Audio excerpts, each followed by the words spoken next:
Lagyan natin ng battery lang. Ayan. Ano dito? Kasi sira yung alternator. Ayun, nakakonect doon.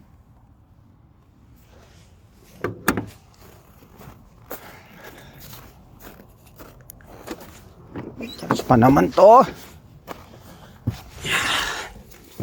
Kapatid, ayun ang battery na nalagay natin para mapa-start lang natin. So, start. Kilala natin kasi yung ano ng battery niya. Okay. Na-ipack na natin sa garahe. Gawin na natin. Tanggalin ng alternator. Ayan, umiilaw.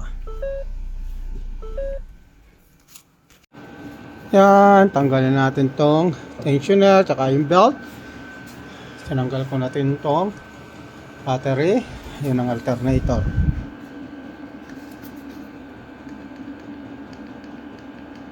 Yan. Ngayon. Okay. Alin na natin. Natanggal na yung nut dito. Yun.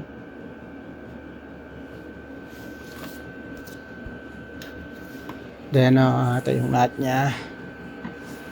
Then yung dalawang bolt. Yung wire, natanggal ko na yung isang wire. Yan, dalawang bolt. Yeah. Yan pa. Ilayo na natin matanggal. Okay. Kailangan nating tanggal itong stud walt na to. Ayun. Para tanggal natin yung alternator. Ayan. Okay. Yan, natanggal na natin yung luma.